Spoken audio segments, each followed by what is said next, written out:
আমন্ত্রণ ২১-এর রাতে আমাদের আজকের বিষয় এখন তাহলে কি হবে।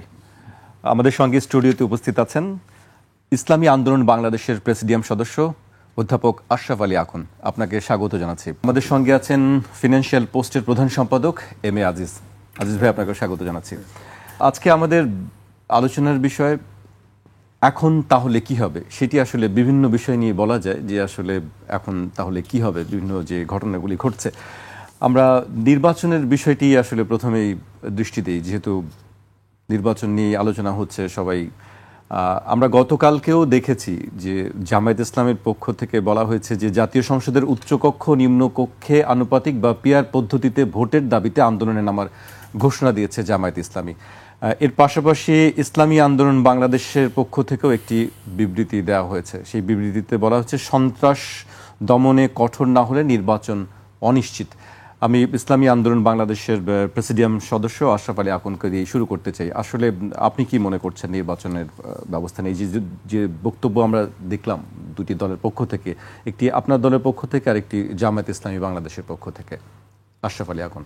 ধন্যবাদ সম্মানিত সঞ্চালক, সহ আলোচক ও শ্রোতা মণ্ডলী, সবাইকে ধন্যবাদ জানাই। বাংলাদেশটা যে তিনবার তিনটা আন্দোলন হয়েছে, সব কিন্তু প্রধানত দাবি ছিল নির্বাচন। আমরা যে মুক্তিযুদ্ধ করেছি, ৭০-এ নির্বাচন, তারপরে পরবর্তীতে মুক্তিযুদ্ধ, এটা কিন্তু নির্বাচন কেন্দ্র করি। ওই দিন যদি আওয়ামী লীগ, পাকিস্তানি সরকার, গভর্নমেন্ট, ইয়াহিয়া খান যদি এই বাংলাদেশে যারা নির্বাচনে বিজয় তাদের হাতে যদি ক্ষমতা দিত, তো যুদ্ধ নাও হতে পারত। তো এখান থেকে কিন্তু ওই নির্বাচন কেন্দ্র করি মূলত। এরপরে ৯০-র যে অভ্যুত্থান যেটা হলো স্বৈরাচার বিরোধী, সেখানে কিন্তু নির্বাচন কেন্দ্র করে। ২৪-এ যেটা হলো, এটা বৈষম্য আছে ঠিকই, কিন্তু এই বৈষম্যটা কেন করলো?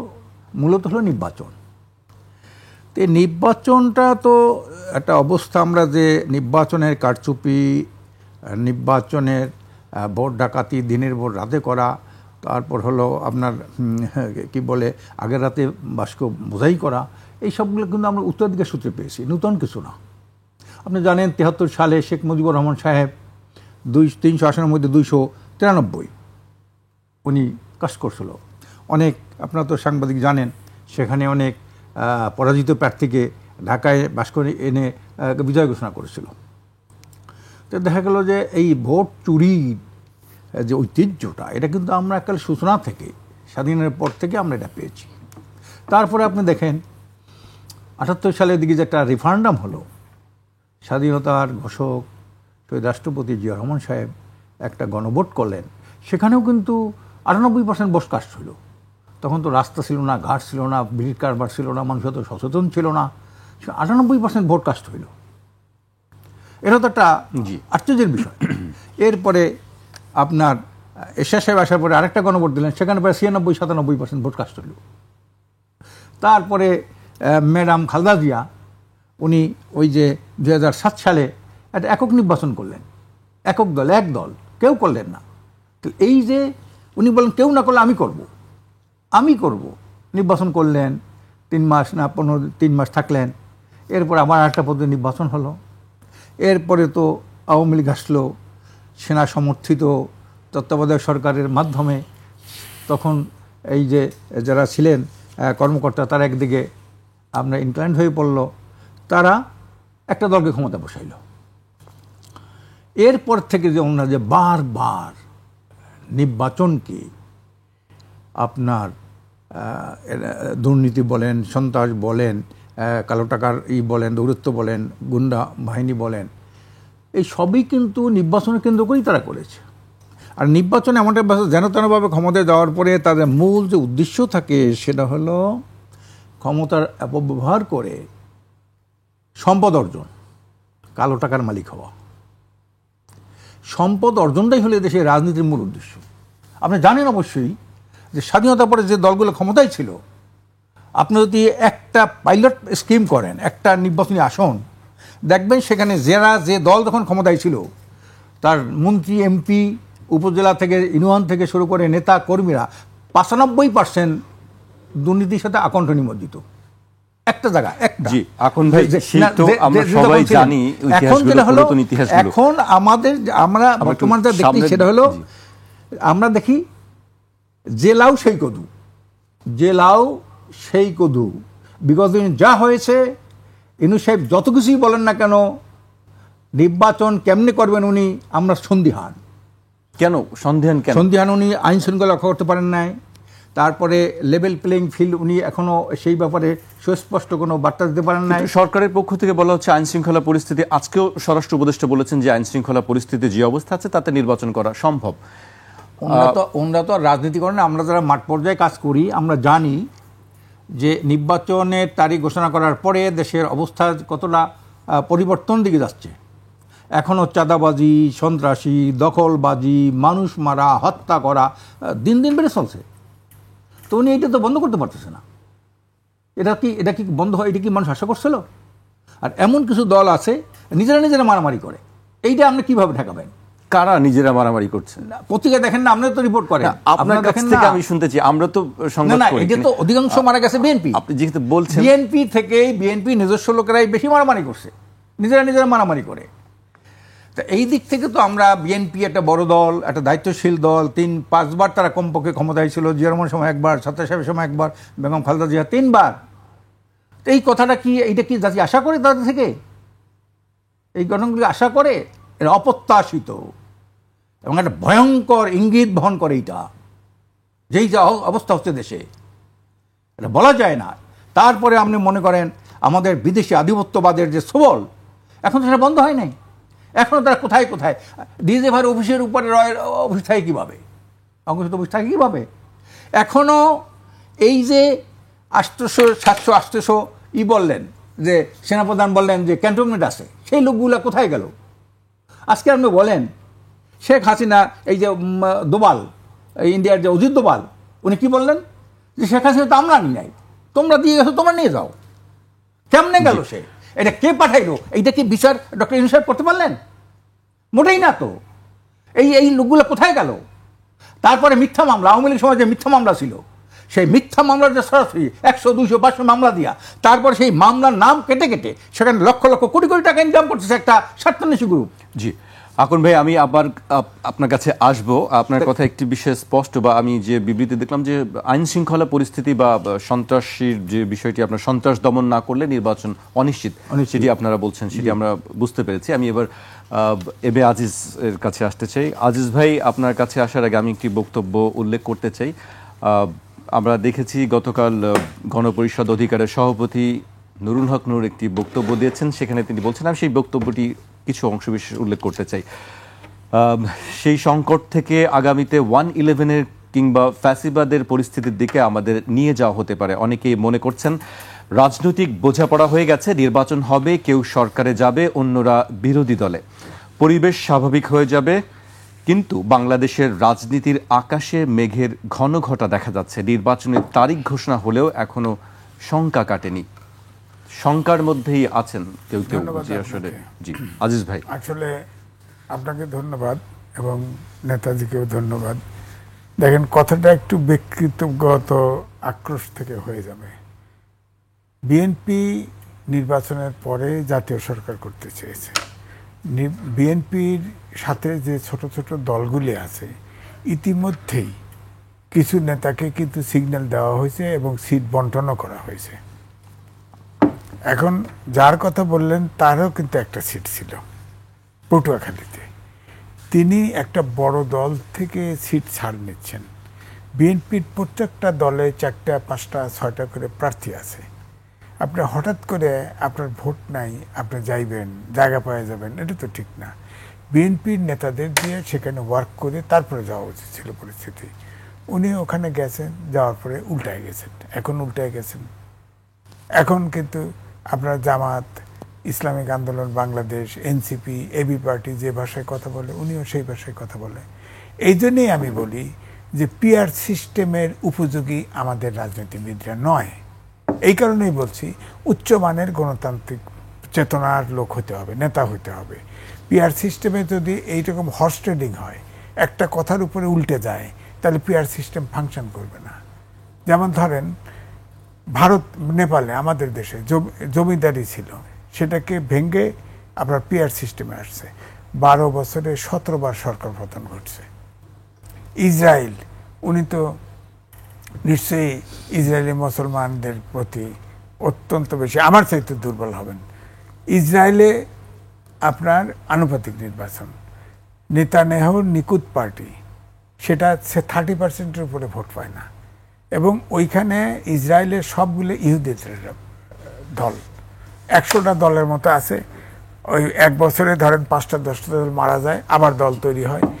এখন এই নেতানিয়াহু 30% সাপোর্ট নিয়ে সরকার গঠন করে, করার পরে সব সিদ্ধান্ত নেয়, গাজা খালি করো, মুসলমান খতম করো।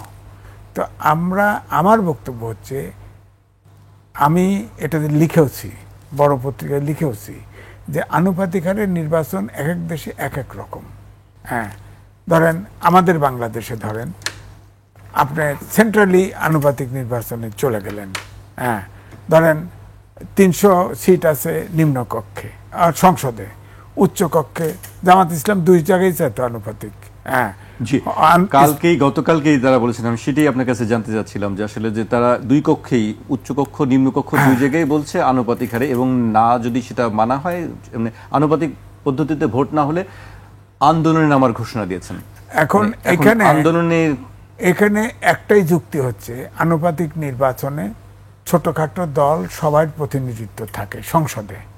এটার একটা মাইনাস পয়েন্ট হলো, ধরেন আওয়ামী লীগ আছে, আওয়ামী লীগ থাকার সময় বিএনপি এবং আওয়ামী লীগ 40%-এর কম বেশি ভোট পেত, এবং সবসময় দেখা গেছে 50 নিচের ভোটে আপনার সরকার গঠন হলো।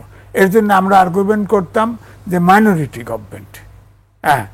কিন্তু এখন ধরেন আওয়ামী লীগ আছে, ধরেন কল্পনা করেন, তাহলে 40%-এর উপরে ভোট, বিএনপি বড় দল মনে করা হচ্ছে, ক্ষমতায় যাবে, 40%-এর বেশি পাবে না ভোট। তার মানে 60% আনুপাতিক নির্বাচন হলে 60% বাইরে যাবে।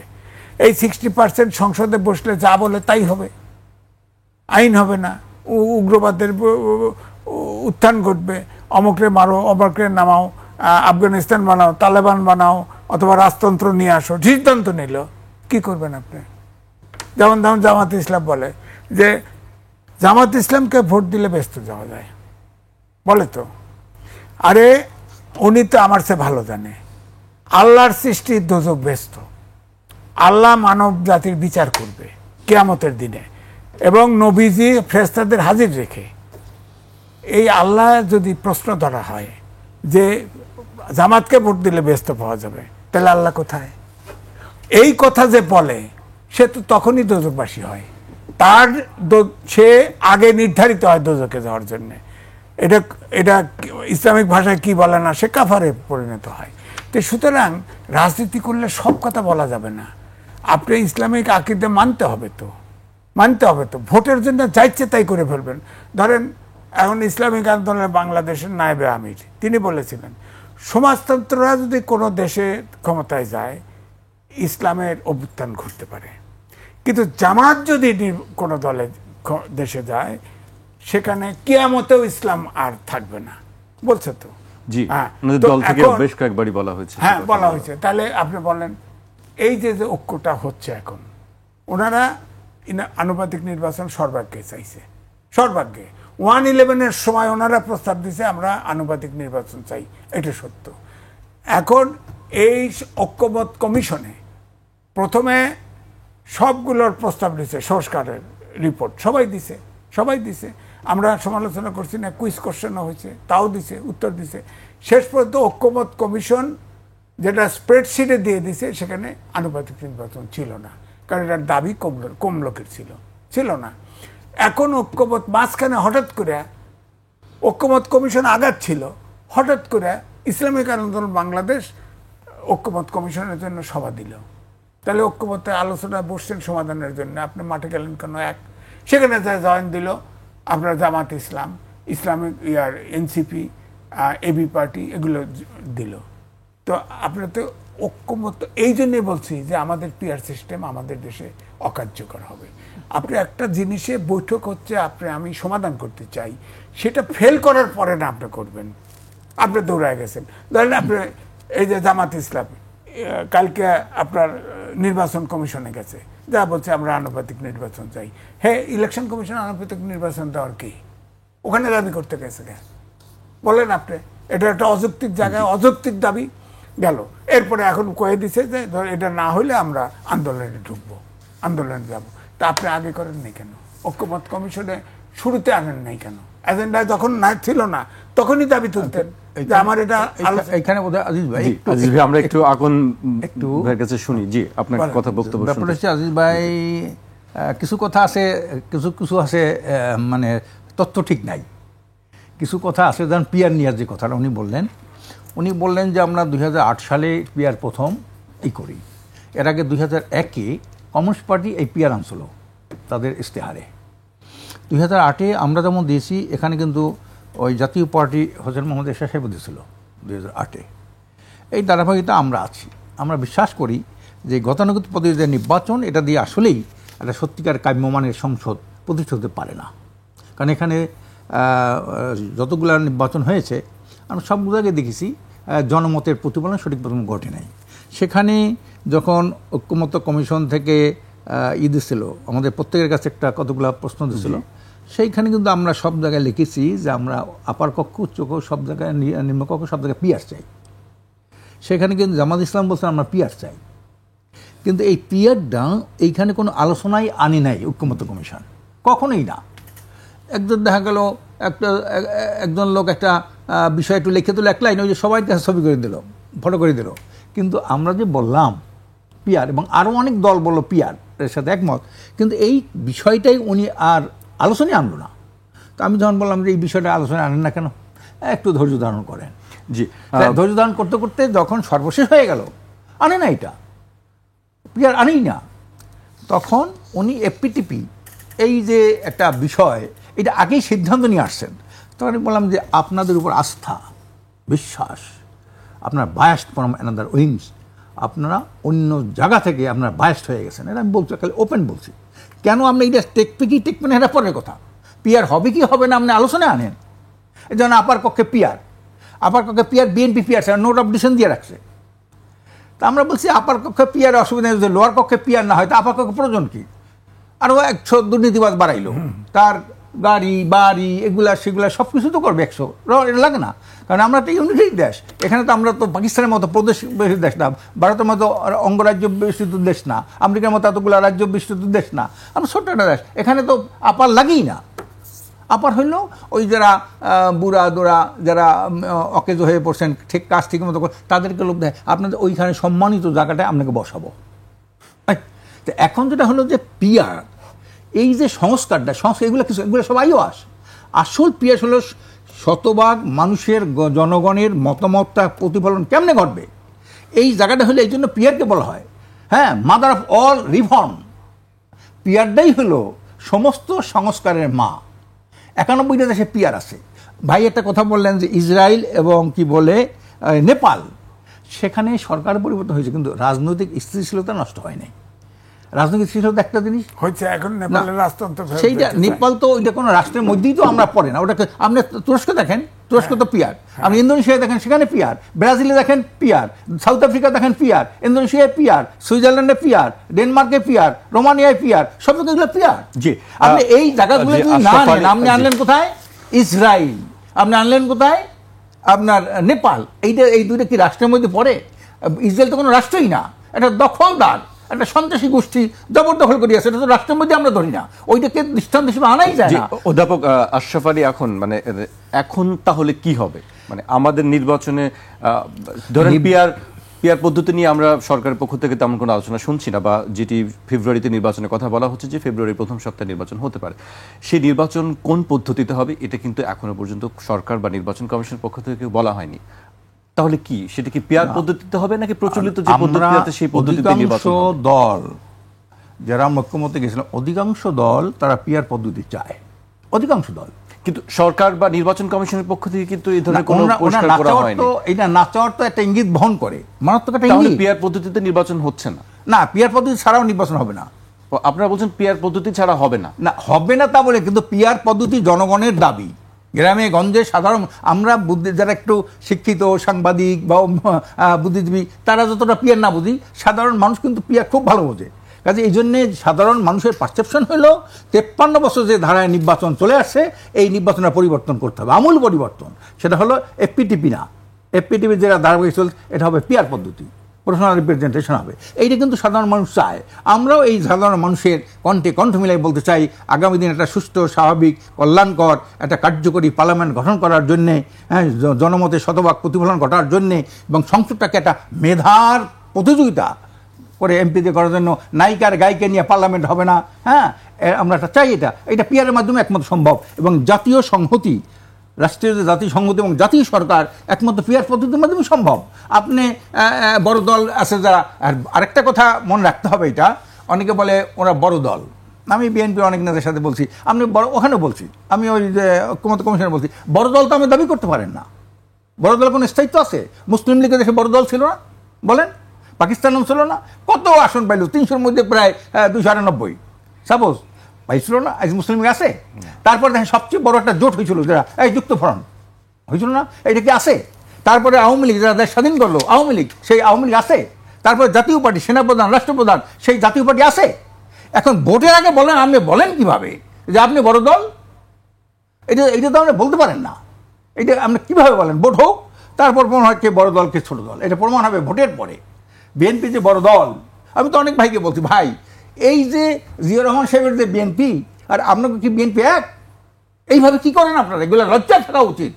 এইভাবে যে সারা দেশে আপনাদের বিরুদ্ধে যে এই ধরনের যে কর্মকাণ্ড আপনারা গড়াই তুলছেন, আমাদের নেতাকর্মীদের, আপনি বহিষ্কার করলেন। বহিষ্কারটা কি যথেষ্ট শাস্তি হয়? বহিষ্কার মানে কি? আবার দেখা গেল কিছুদিন ওই যে বাবুল আর ওই যে শ্যামাবয় একটা গন্ডগোল করলো, সালথা নগরকান্দা, দেখছেন না? দুইজনকে বহিষ্কার করলো, আবার দুজনকে নিয়ে আসলো। আচ্ছা, থানা বলছে আইন শৃঙ্খলাকে বলে দেবো। আইন শৃঙ্খলাকে বলে কি হবে? এই যে আপনার সে কি বলে ওরাকে, এই যে ওই যে পাটগ্রামে কি হইলো? হাতে নাতে ধরলো, চাঁদাবাজ ধরলো, ভিডিও আছে, সব কিছু আছে, থানায় নিয়ে গেল, থানা লুট করলো, পুলিশ মারলো, তাই তো। তারপর থানায় বলছে আইন শৃঙ্খলা বাহিনী কি ব্যর্থ। আবার দেখেন কালীগঞ্জ থেকে, হাতিরবন্দর থেকে আপনার পুলিশ এসেছিল আরেকটা থানা থেকে, ওখানে তাদেরকে গাড়ি ভাঙচুর করলো। আপনি এগুলো কি মনে করেন, কি ইঙ্গিত বহন করে এগুলা? কাজে এইটা খুব অশনি সংকেত। আমরা মনে করি এই ধারায় নির্বাচন হলে যেই লাউ সেই কদু। জি, আগুন ভাই, এই পর্যায়ে আমাকে একটু বিরতিতে যেতে হচ্ছে, বিরতির পর আবার আসবো। দেন দর্শক, একটি বিরতি নিচ্ছি, বিরতির পর আবারও ফিরবো 21 রাতে, আমাদের সঙ্গেই থাকুন।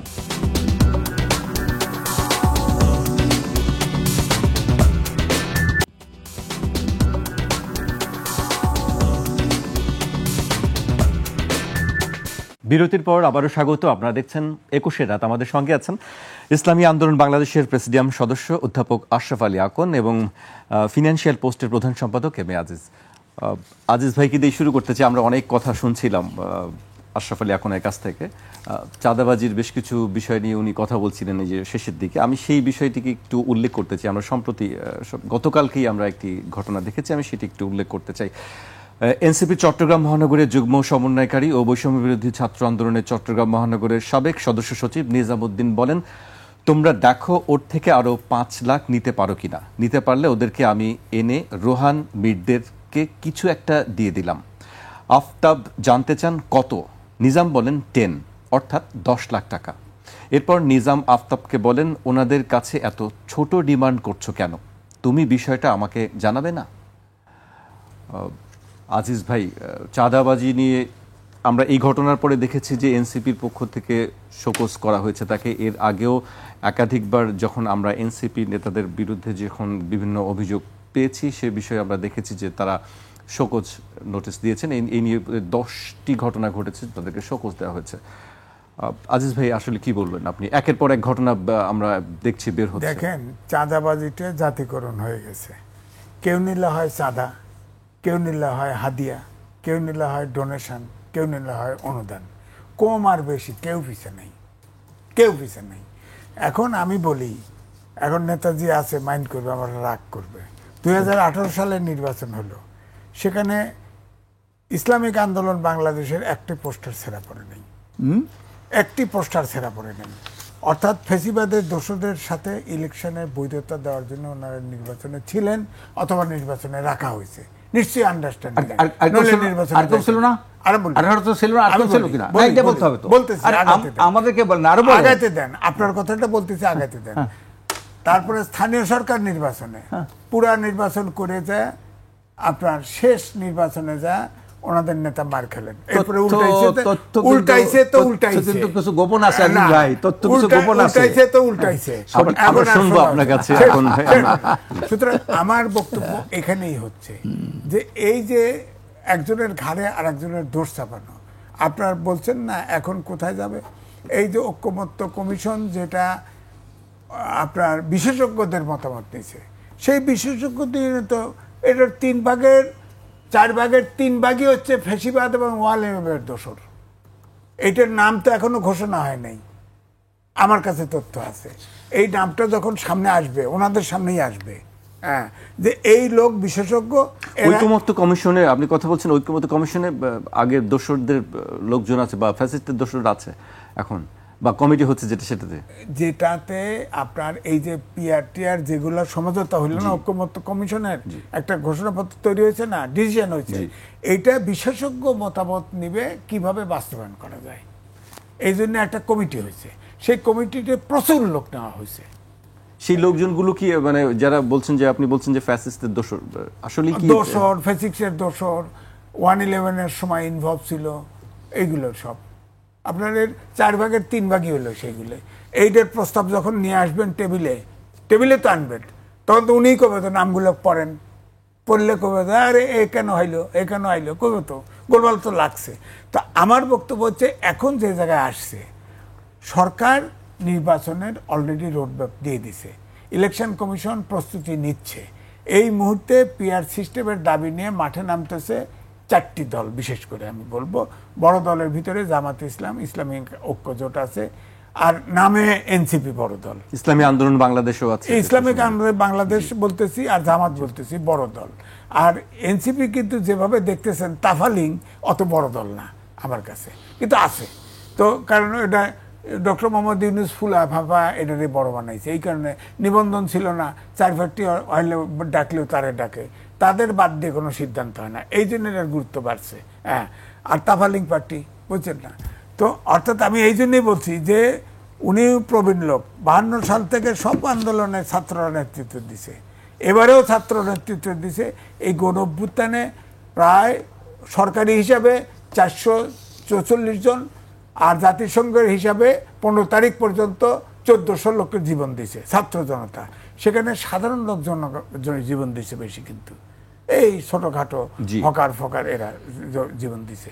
তো আমার বক্তব্য হচ্ছে এখানে কিন্তু আসলেও আমরা প্রত্যাশা করেছিলাম যে একটা পরিবর্তন ঘটবে, কিন্তু এনসিপি এত বিতর্কিত হয়ে গেছে, হ্যাঁ, যে এটা আর সম্ভব না। আমার মনে হয় 3-4 না, আগামী 10 বছর কোনো ছাত্র আন্দোলন চাঙা হতে পারবে না, দেখবেন ছাত্রদের আর বিশ্বাস করবে না, এই জায়গায় চলে গেছে। তা আমি এই জন্য বলছি যে এই যে চাঁদাবাজি উদাহরণ দিলেন, গুলশানও ধরা গেছে না, রিমান্ডে আছে না। তো সুতরাং আমার তো মনে হয় না যে এই ছাত্ররা যাদের উপরে আমরা আস্থা রেখেছিলাম তারাও তো পিছে নাই, আর বড় বড় দলগুলো এটা সিচুয়েশন বুঝে উল্টায় যায়। সুতরাং এখানে পেয়ার সিস্টেম ফাংশন করবে কি করে? এখন ধরেন আমাদের পৃথিবীতে সবচাইতে আপনার আগে পিয়ার সিস্টেম হয়েছে বেলজিয়ামে, সে দেশ তো 2 ভাগ হয়ে যাইতেছে, 2 ভাষায় 2 অঞ্চল, 2 দিকের কথা বলে ভাগ হয়ে যাচ্ছে। সুতরাং এখন তো ওই সনাতনী ধর্মে ফেরত আসতে চাচ্ছে দেশগুলা। এখন তো পিয়ার সিস্টেমে ওই জন্য বলছি উচ্চ মানের গণতন্ত্র, যেমন ভারতে পিয়ার সিস্টেম নাই, কিন্তু আমাদের চাইতে উপযুক্ত দেশ। আমি এই জন্যই বলবো, পতিত শেখ হাসিনাকে যে আশ্রয় দিয়েছে এবং আওয়ামী লীগের যত নেতাদের আশ্রয় দিয়েছে, ওটা একদম সরকারি সিদ্ধান্ত নিয়ে, মানে পার্লামেন্টারি পার্টির বৈঠকে সিদ্ধান্ত নিছে, আমাদের হলে পারতো না। আমি কিন্তু এটাকে নেগেটিভ অর্থে দেখছি না, পজিটিভ অর্থে, যে তারা এটাতে একমত হয়েছে, কারণ শেখ হাসিনার কাছে তারা সার্ভিস দিয়েছে, কৃতজ্ঞতা স্বরূপ এটা করতেছে। কিন্তু আমাদের দেশে তো কোনো ইস্যুতে রাজনৈতিক দল একমত হতে পারে না। আমার কাছে মনে হচ্ছে এখন যে আন্দোলনটা হচ্ছে সোজাসুজি পার্লামেন্টে কত সিট বাড়ানো যায় এই কারণে, কারণ সনাতনী ধর্মে নির্বাচন করতে গেলে তো সিট বেশি পাবে না, এখন এই জন্য আনুপাতিক নির্বাচনে বেশি যাবেন, হর্স ট্রেডিং হবে, কেনাকাটা হবে। জি আজিজ ভাই, আপনার কাছে আবারও আসবো। আমি এই প্রশ্ন দিয়ে আসতে চাই যে আকুন ভাই, আজিজ ভাই বলছিলেন যে কে কত আসন পাবে, এই ধরনের একটি সমঝোতা বা ভাগাভাগির কোনো বিষয় আছে কিনা, এই কারণেই কি মানে পিআর নিয়ে এত চাপ প্রয়োগ করা বিএনপির সঙ্গে? এইটার কোনো প্রশ্ন আসে না। জি, পিআরটা হইল একটা কার্যকর সংসদ প্রতিষ্ঠা, জনগণের শতভাগ মতামতের প্রতিফলন, একটা কি বলে রাজনৈতিক স্থিতিশীলতা প্রতিষ্ঠার জন্যই কিন্তু পিআরটা। এইটা উনি যে কথা দিয়ে বলেন বেলজিয়াম ভাগ হয়ে গেছে, আপনি তো জানেন এফপিটিপিতে যে ইংল্যান্ডে একটা স্কটল্যান্ড, সেখানে হল পিআর, সেখানে নর্থ আয়ারল্যান্ড, সেখানে পিআরের দাবি উঠছে, এবং ওয়েলসেও পিআরের দাবি উঠছে। এমনকি ব্রিটেনে এলডিপি, লিবারেল ডেমোক্রেটিক পার্টি, তারাও এখন পিআর দাবি করতেছে, এটা করতেছে। কাজে এখন যে উদাহরণগুলো আনা হয় এইটা আসলে খুব ঠুনকো একটা তথ্য আমি মনে করি বা যুক্তি, কিন্তু অধিকাংশ দেশ যেগুলো আজকে তুরস্কের মতো একটা দেশ আপনি চিন্তা করতে পারেন, সেখানে কিভাবে একটা সুস্থ স্বাভাবিক পরিবেশ সেখানে আছে, এরদোয়ানের মতো লোক আজকে একটা ওয়ার্ল্ড ওয়াইড সে একটা গ্লোবাল লিডার সে পরিণত হয়েছে, সেখানে ভোট চুরি নাই, ভোট ডাকাতি নাই, আজকে তাকেও লাইনে দাঁড়াইতে হয় আপনার এরদোয়ানকে। কাজে পিআরের ব্যাপারে যারা কথা বলবে তারা মূলত কোনো সংস্কারই চায় না। সংস্কারের মূল কথা হলো পিআর পদ্ধতি, এইটি হলো এখন মূল। আজকের এই পিআর যে ওনারা আনে না আলোচনায়, এই জন্য আমি বলছি আপনাদের ভাবে সন্দেহ হয়, আপনার অন্য থেকে গাইড বলছেন যে সংস্কারই চায় না, বিএনপি বলছে যে সংস্কারই হচ্ছে তাদের একমাত্র লক্ষ্য। না, সংস্কার আসল যে সংস্কারটা, আপনি আপার হাউসটা দরকার আছে আমার দেশে, সে তারপরে মনে করেন পিআর, তারা বলছে পিআরের মাধ্যমে এটা হবে পিআর। তার বলছে পিআর যদি উপরটা হয়, নিচেটা যদি পিআর না হয়, মনে করেন আমি ভোট পাইলাম 15%, সাপোজ 15% আমার লোয়ার হাউসে যাবে 45 জন, আপার হাউসে যাবে 15 জন, নারী আসনে যাবে 15 জন। এটা হচ্ছে সুন্দর সিস্টেম, সহজ সমীকরণ। ওনা এটিকে জটিল করতে, এই সমীকরণের জটিলকরণ করে, উপরটা হবে নিচেরটা হবে না। তাই নিচেরটা না হলে আপনি যে মনে করেন নিচের পার্সেন্টেজ অনুযায়ী তো আপারে হাউসে দেবেন আপনি, তা পার্সেন্টেজ হবে কেমনি? বিএনপির সাথে অন্য দলের মনে করেন জোট হইলো, তাই জোটে তো আপনার ঠিকমতো 300 আসনের প্রার্থী বিএনপিও দিতে পারবো, অন্য কেউ দিতে পারবো না, সেখানে আমরা নিচে লোয়ার লেভেলের ভোটের পার্সেন্টটা কমে যায়। এখন নিচের লোয়ার লেভেলের পার্সেন্টেজটা কেমন হবে? একটা কেউ বলছে আসন যেভাবে আসন ভিত্তিক, আর কেউ বলছে ভোটের অনুপাত ভিত্তিক ওই আপার হাউসটা যে হবে। এটা নিয়েও একটা কিন্তু একটা জোগা খিচুড়ি একটা চিন্তাধারা ওখানে ওনাদের মধ্যে আছে, যে ঐক্যমত্যে কমিশনে তারা পেশ করেছে, সেখানে এইটা আছে। কাজেই এখন এই দেশের জনতার দাবি, আমরা 53 বছর যা দেখছি নির্বাচন নামে, সংসদের নামে, ক্ষমতার নামে এরা দেশকে কলঙ্কিত করেছে। দুর্নীতি 5 বার বিশ্ব চ্যাম্পিয়ন করে মানে কি? এটা দেশ হইল? এই দেশের বুদ্ধিজীবীরা সেই দলের সাথে থাকতে পারে? সাংবাদিকরা সেই দলের সাথে থাকতে পারে? 5 বার দুর্নীতি বিশ্ব চ্যাম্পিয়ন, তারপরেও তার সাথে থাকতে হবে কেন? আমার স্বার্থ, আমার মিডিয়ার স্বার্থ, আমার প্রমোশনের স্বার্থ, আমার পদায়নের স্বার্থ, এগুলো দেখতে হবে। আপনি মনে করেন তারপরে এই এত খুন গুম, এত হত্যাযজ্ঞ, এইগুলা কি মানুষ আর মেনে নেবে? আর মেনে নেবে না। এই জন্য মানুষের সঠিক মতামতের প্রতিফলন ঘটার জন্যে, সুস্থ একটা রাজনীতি প্রতিষ্ঠার জন্যে, জনমতের শতভাগ প্রতিফলনের জন্যে আমরা পিআর দাবিও তুলেছি। এটা গণ দাবিতে ইতিমধ্যে কিন্তু আল্লাহর রহমতে পরিণত হয়ে গেছে। আমি তো ওখানে আল্লাহর রহমতে থাকি, সবসময় থাকি ঐক্যমত্য কমিশনে, সেখানে দেখেছি 2-1টা দল ছাড়া সব দল পিআর চায়, অথচ এই পিআর বিষয়টা আলোচনাই তো আনে না। কেন আনেন? আপনি আনেন না কেন? আপনি আনতেন, আলোচনা উঠাইতেন, বাদ হয়ে যাইতো, কিন্তু আপনি আলোচনায় আনতেছেন না। ব্যাপারটা কি? আপনি বাইশ ফর ম্যানাদার উইং, আপনি অন্য জায়গা থেকে বাইশ হয়ে যাইছেন আপনি। কাজে এই জন্যে ওই যে আমি প্রথম যে কথা বলছিলাম, দেশের অবস্থা জেলাও সেই কদু, কোনো মৌলিক পরিবর্তন আমাদের যারা ওখানে বসা আছে টপ লেভেলে তারাও চাই কিনা সন্দেহ আছে। আজকে ডক্টর ইউনূস সাহেব একজন গ্লোবাল আইকনিক লিডার। আচ্ছা, উনি কী করলেন? লিডার হওয়া এক জিনিস, উনি শান্তিতে নোবেল পুরস্কার পেয়েছেন, উনি মানবতাবাদী, উনি শান্তিকামী, একটা ভিন্ন জিনিস, কিন্তু রাষ্ট্রসংস্থার এক জিনিস। আপনি এর আগেও তো একজন তত্ত্বাবধায়ক সরকার ছিল না, ওই যে ফখরুদ্দিন, সময় তো সব তো দেশ কাটতে উঠতো, সেখানে তো এত দুর্নীতি, এত চাঁদাবাজি এইটা ছিল তো না। কেন? আর এখন এইটা হয় কেন? তার সেই তো 10 গুণ 20 গুণ 100 গুণ কোয়ালিফাইড হলো ডক্টর ইউনূস, উনি পারে না কেন? কোয়ালিফাইড থাকা এক জিনিস, আর মব থেকে শুরু করে দুর্নীতি, সন্ত্রাস, চাঁদাবাজি, এগুলো বন্ধ করা এক জিনিস। আজকের এইগুলো কেন হয় জানেন? আজকের এদেশে একটা চেতনার বাণিজ্য চলছে। ৭১-এর চেতনা, তো ১ লক্ষের উপরে এই ৭১-এর চেতনাকে ধারণ করে ১ লক্ষ ভুয়া মুক্তিযুদ্ধ হয়েছে এবং হাজার হাজার কোটি টাকা মুক্তিযোদ্ধার নামে বেতন এটা রাষ্ট্রের কোষাগার থেকে নেওয়া হয়েছে। এই ৭১-এর মুক্তিযুদ্ধ, এমনকি মুক্তিযোদ্ধা মন্ত্রী আকম মুজাম্মেল হেও একজন ভুয়া মুক্তিযোদ্ধা, পত্রিকা এসেছে। তারপরে মনে করেন আপনি ৯০-এর চেতনা, গণতান্ত্রিক চেতনা, কতগুলো দল হইল গণতান্ত্রিক চেতনা, অথচ নিজেরাই কিন্তু গণতন্ত্রের গলাটাই হত্যা করেছে। ৯০-এর চেতনা দিয়া কতগুলো দল, কেউ তো গণতন্ত্রের এই যে এরশাদের পতন হইল, নুরু জীবন দিল, হ্যাঁ নূর সেন জীবন দিল, সেন ফুলের তোড়া দিয়ে আসে, গণতন্ত্র কি কোনোদিন গণতান্ত্রিক অধিকার দেশ প্রতিষ্ঠিত হয়েছিল না। এখন আবার ২৪-এর চেতনা, একটা বাণিজ্য চলছে, ৮০-৮২ দল হয়ে গেছে ২৪-এর চেতনায়।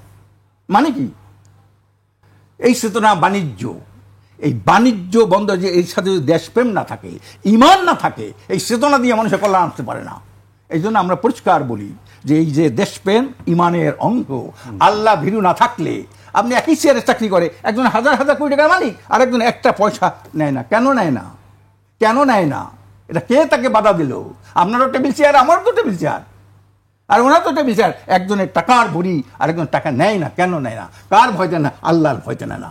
যারা রাষ্ট্র চালায় তাদের মধ্যে আল্লাহর ভয় না থাকে, দেশের কোনো মৌলিক পরিবর্তন হবে না। এই জন্য আমরা বলছি, আমরা প্রথম এই যে ঐক্যমত্য কমিশনের প্রথম বলছি, ওনারা বলছে একটা শুদ্ধাচার, সকল ক্ষেত্রে শুদ্ধাচার, এরকম একটা শব্দ লেখছে, শুদ্ধাচার। আমাদের এই শব্দটা লাগেন আত্মশুদ্ধি। আল্লাহ বলছে যে আত্মশুদ্ধি করতে পারলো সে সফল হয়ে গেল, আত্মশুদ্ধি করতে পারলো না সে ধ্বংস হয়ে গেল। কাদ আফলাহা মান যাক্কাহা ওয়া কাদ খাবা মান দাসসাহা। আত্মশুদ্ধি করতে পারলো কামিয়াব। আত্মশুদ্ধি নাই।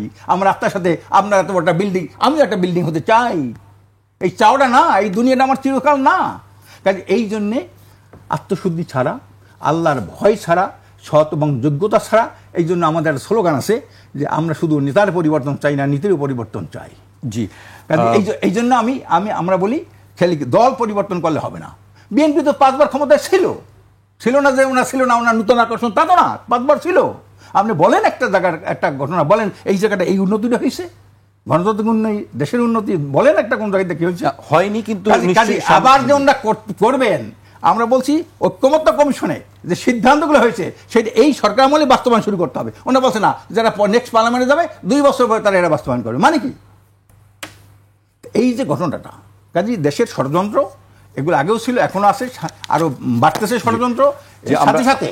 সাথে সাথে আমাদের পার্শ্ববর্তী যে রাষ্ট্র আছে ভারত, উনি বললেন কি, ভাই বললেন, হ্যাঁ ভারত তো পার্লামেন্টে পাস করে তাদের আশ্রয় দিচ্ছে, পার্লামেন্টে পাস করে তো এই দেশটা শেষ করবে ভারত। ভারত কি আমার বন্ধু রাষ্ট্র? আজকের মেজর জলিল ভাইয়ের বাড়ির পাশে আমার বাড়ি, মেজর জলিল ভাই পরিষ্কার বলেছে অরক্ষিত স্বাধীন পরাধীনতা, এমনি সে ওই মুক্তিযুদ্ধের কথাগুলো নিয়ে অনেক কথা বলছে। আমি তখন খুব ছোট, তো উনি বললেন আমি একমাত্র স্বাধীন দেশের প্রথম রাজবন্দী। আমি শুনলাম যে এইরকম একটা যুদ্ধ বিধ্বস্তটা দেশে, ক্ষতবিক্ষতটা দেশে, সেইখানে আমার সম্পদ, অস্ত্র, তারপর পার্স, বিভিন্ন সোনা অলংকার সব কিছু লুটকে নিয়েছে ভারত। উনি যখন সেটাকে প্রতিবাদ করতে উনি রওনা দিলেন, জয়সরে উনি একটু তন্দ্রা পড়লেন গাড়ির মধ্যে, তখন উনি বললেন, তার এক বিয়ে বলে, স্যার আপনাকে তো এই গুর্খা সেনারা ঘেরাও দিয়ে রাখছে। মানে উনি ঘুম ভেঙে দেয়, গুর্খা সেনা তাকে ঘেরাও করলো। তখন উনি চিন্তা করলেন আমার তো মেরে ফেলবে ওরা। উনি গাড়ি থেকে নেমে, জানেন বাঙালি সেনাবাহিনী ছিল, সেখানে দিয়ে বলছে, এই আমার কি গুলি করার নির্দেশ আছে পরে? যদি নির্দেশ থাকে তোমরা আমাকে গুলি করো, ওরা যেন আমাকে গুলি না করে। জি, আকন ভাই, আপনার কাছ থেকে অনেক কথা শোনার আছে, নিশ্চয়ই হয়তো আমরা পরবর্তী কোনো অনুষ্ঠানে সেটা শুনতে পারবো। এই জন্য মৌলিক পরিবর্তন দরকার, আর মৌলিক পরিবর্তনের জন্য অধিকাংশ দল, অধিকাংশ জনগণ, আমরা পরিষ্কার বলেছি, আপনি গণভোট দেবেন না, এটাকে আপনি একটা গণভোট দেন। যদি আপনি পিয়ার না দেন তাহলে আপনি একটা গণভোট দেন, গণভোট দিয়ে দেখেন যে এই মানুষ চাই কিনা। যদি না চায় আমরা দাবি উত্তর করবো। এই গণভোট, এই শোনেন, পিয়ার তো আমার ক্ষমতায় দেওয়ার জন্য না, জনগণের ভোটাধিকার প্রতিষ্ঠার জন্যে, কার্যকর সংসদ প্রতিষ্ঠার জন্য, দুর্নীতি মুক্ত, সন্ত্রাস মুক্ত একটি সুখী সমৃদ্ধ কল্যাণ রাষ্ট্র প্রতিষ্ঠার জন্যই তো পিয়ার চাই আমরা। এটা অন্য কোনো দিকে নেওয়ার ভাবার কোনো প্রশ্ন নাই। জি, আকন ভাই, আপনাকে অনেক ধন্যবাদ। আপনি অনেক বিষয় নিয়ে কথা বলছিলেন, আমরাও শুনছিলাম আপনার বক্তব্য। আমরা একেবারে শেষের দিকে চলে আসছি। আমি আজিজ ভাইকে দিয়েই শেষ করতে চাই, তার আগে একটু অন্য দিকে চলে যাই। পিয়ারের বাইরে একটি অন্য বিষয় নিয়ে কথা হচ্ছে গত 2 দিন ধরে, আমি সেই বিষয়টি একটু উল্লেখ করতে চাই। বিএনপি চেয়ারপারসন খালেদা জিয়ার একান্ত সচিব এবিএম আব্দুস সাত্তার সরকারের 8 জন উপদেষ্টার সীমাহীন দুর্নীতির প্রমাণ নিজের কাছে রয়েছে দাবি করার পর এই নিয়ে রাজনৈতিক অঙ্গনে ব্যাপক আলোচনা শুরু হয়েছে। এখনও তার বক্তব্য প্রত্যাহার করেননি তিনি। সে কারণে সরকার ও দুর্নীতি দমন কমিশন এ বিষয়ে কোনো পদক্ষেপ নেবে কি না, কিংবা অভিযোগকারী নিজেই সরকারের আহ্বানে সাড়া দিয়ে তথ্য প্রমাণ জমা দেবেন কিনা তা নিয়ে আলোচনা হচ্ছে। কি হবে আসলে, কি এখন কি? জাস্ট একটা কথা বলি যে আমাদের দেশে ধরেন 54 বছর দেশ স্বাধীন হয়েছে, ঘটনাচক্রে ধরেন শহীদ প্রেসিডেন্ট জিয়াউর রহমান ক্ষমতায় আসছিল। আপনি খেয়াল করে দেখেন, তিনি একজন মিলিটারি শাসক। এই জিডিপি গ্রোথের যে সেক্টরগুলি আছে, ধরেন প্রবাসী আয়, আমাদের দেশে জিডিপি, গার্মেন্টস জিডিপি, কৃষি জিডিপি, এর বাইরে তো একটা সেক্টর কেউ তৈরি করতে পারে নাই। জিয়াউর রহমান তো দেশে উন্নতির দিকে নিছিল তো, কিন্তু সেটা তো পাকে ক্যারি আউট হয় নাই। সুতরাং লিডারশিপও লাগবে, লিডারশিপ লাগবে। লিডারশিপ যদি কেনাবেচা হয়, লিডারশিপের যদি দেশের প্রতি জনগণের প্রতি ভালোবাসা না থাকে, আর মূলত কথা হলো দেশটা সাস্টেনেবল হতে হলে পুরা জনগণের মানসিকতার চেঞ্জ লাগবে, গণতান্ত্রিক মানসিকতা। যেমন আমি ছোটবেলায় একটা দুর্নীতিবাজ দেখতে আমার ঘৃণা হতো, তার কাছে যাইতাম না। এখন দুর্নীতিবাজ হইলে তো সে টাকাওয়ালার দেশ চালায়, তার কাছে তো আমি বন্দী। তো যাই হোক, আপনি যেটা বলছিলেন, ধরেন আব্দুল সাত্তার সাহেব, তিনি বলেছেন 8 জন উপদেষ্টা দুর্নীতি তার কাছে প্রমাণ আছে। হ্যাঁ, এবং মির্জা আলম সেটা তার ব্যক্তিগত দলের না, দলের তো না। আপনি তো তার পরিচয় দিলেন, সে কি দলের পরিচয়? তো দলের তো পরিচয় তার নাই। তো তিনি প্রমাণ বলছেন, তার কাছে প্রমাণ আছে। আর আমিও বলছি যে আমি এখন বার করলাম, দেখেন দুর্নীতি খালি টাকা চুরি করলে দুর্নীতি হয় না। টাকা চুরি, আমি কতগুলো বলি, অনৈতিক ও নিয়ম বহির্ভূত কাজ যা সমাজের ক্ষতিকর করে, অ্যাজ এ হোল এই অন্তর্বর্তীকালীন সরকার দুর্নীতিবাজ। আমি বলছি, আমি দায়িত্ব নিয়ে বলছি, দুর্নীতির সংজ্ঞা তো আপনি জানতে হবে। দুর্নীতি খালি টাকা চুরি করলে, আমাদের দেশের কনসেপ্ট হলো টাকা বস্তা ধরে চুরি করলে আমি দুর্নীতিবাজ। আপনি বলেন, আমি যদি বলি প্রধান উপদেষ্টাও দুর্নীতি করছে, অনিয়ম করছে, তার বিরুদ্ধে 6টা মামলা ছিল না? 6টা মামলা ছিল, 3টা দুর্নীতির মামলা ছিল। উনি ক্ষমতায় বসে এগুলো প্রত্যাহার করছে, এটা দুর্নীতির অংশ না? আপনি বলেন, দুর্নীতির অংশ না? আপনি আসেন যে স্বজনপ্রীতি, ঘুষ, সম্পদের অপব্যবহার, মিথ্যা তথ্য দেওয়া, সবটা দুর্নীতির অংশ। বলেন, আমি তো দেখি যে রাজনীতিবিদরা যারা কথা বলে, কথা বলার সময় আমি সবার দোষ করতেছি না, আমার বলতেছি না, ওনারা তো দুর্নীতি করেন। মিথ্যা তথ্য দেওয়া দুর্নীতি। দুর্নীতির সংজ্ঞাটা আগে নির্ধারণ করেন। সাত্তার সাহেবের কাছে বলেন যে দুর্নীতির সংজ্ঞাটা কি? আমি বললাম দুর্নীতির সংজ্ঞা অনেক অনেক। সংজ্ঞার ভিতরে আমি বললাম এই অন্তর্বর্তীকালীন সরকার পুরোটা দুর্নীতিগ্রস্ত। 8টা কেন, পুরোটা। কারণ অন্তর্বর্তীকালীন সরকারের ক্যাবিনেটের সিদ্ধান্ত ছাড়া তো কিছু হয় নাই। তো সুতরাং তার কাছে জবাব চান, এটা নিয়ে ইস্যু করে তো লাভ নাই। সরকার থেকে দিছে যে তার এই কথা অস্বীকার করছে, মানে প্রতিবাদ করছে। প্রতিবাদ তো হবে না। 8 জন উপদেষ্টার বিরুদ্ধে সরাসরি দুর্নীতিগ্রস্তর কথা হয়েছে। আপনি বলেন উপদেষ্টারা তার বাপে পর্যন্ত নামিয়ে গেছে, তার বাবারা পর্যন্ত নামিয়ে গেছে, তো আপনি কিসের দুর্নীতি বাঁচবেন কোত্থেকে? পুরাটা দুর্নীতিগ্রস্ত। আপনি বলেন আপনার ওই দেবপ্রিয় ভট্টাচার্য আপনার দিছে না, রিপোর্ট দিয়ে গেছে না, সেটা বাস্তবায়ন হয় নাই কেন? আপনার অর্থ পাচার হয়েছে, এই সরকারের আমলে বাংলাদেশ ব্যাংকের গভর্নর বলছে 60,000 কোটি টাকা পাচার হয়েছে। কে করলো? এই সরকার তো পাচারের 1 পয়সা ফেরত আনতে পারে নাই, আরো টাকা চলে গেছে। দিছে তো, কেউ তো গেছে। আমি দিছি, আমরা দিছি তো, কে দিছে? বলেন, দুর্নীতি তো দৃশ্যমান দেখতে পাচ্ছি, কে দুর্নীতি করে, আমিও তো প্রমাণ করতে পারবো। আমার কাছেও তো ডকুমেন্ট আছে। দুর্নীতি কি করছে? দুর্নীতি না, দুর্নীতির সংজ্ঞা অনুযায়ী আমি বলবো এই সরকার দুর্নীতির দায় এড়াইতে পারে না। যেমন নেতাজি বলছে যে যেমন আইন শৃঙ্খলা বাহিনী ঠিক করতে পারে নাই, অর্থনীতি ঠিক নাই, কোনো কিছুই তো ঠিক নাই, ওনারা নির্বাচনে কয় নির্বাচন নিরপেক্ষ লেভেল ফিল্ডিং ফিল্ড হবে না। যিনি এই অভিযোগটি করেছেন তার কাছে যদি সত্যিকারের ডকুমেন্ট থেকেই থাকে তাহলে আপনি কি মনে করেন সেগুলো কি আসলে প্রচার করা উচিত বা প্রকাশ করা উচিত না? কিনা? এটা তার খুশি, তার কাছে দুর্নীতি তো বলছেন, অনিয়ারে বলছেন যে আমার কাছে তথ্য আছে এবং document সঙ্গে আছে। এবং বলছেন তো যে সরকার গোয়েন্দাদের কাছেও আছেন, তিনি সেটা যার বলেছেন। বিরুদ্ধে এটা বললো 8 জন, অন্তর্বর্তীকালীন সরকারের পক্ষ থেকে তার কাছে ডকুমেন্ট চাক, অথবা তাকে বিচারের কাঠগড়ায় দাঁড় করুক। সেও সব বলছে তার কাছে ডকুমেন্ট আছে, হ্যাঁ, অথবা আমাকে বলুক, আমি তার কাছে আনি, আর আমার কাছেই প্রমাণ আছে, আমি প্রমাণ করতে পারবো। দুর্নীতির সংজ্ঞা করে টাকা চুরি শুধু না, এটা ব্যাপক অর্থ, ব্যাপক অর্থ।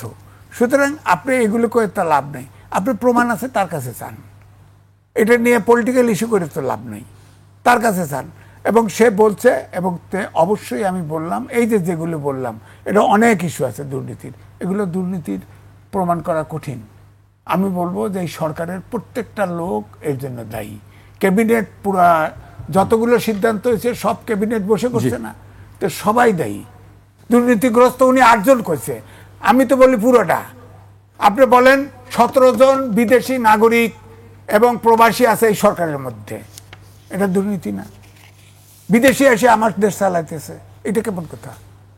বিদেশি এসে দেশ চালাইতেছে আমার, ওনারা সেই মিটিংয়ে যায়, ওনাদের মিটিং যে প্রিজাইড করে উনিও বিদেশি নাগরিক, ওনারা তার সিদ্ধান্ত ভাই নেবেন।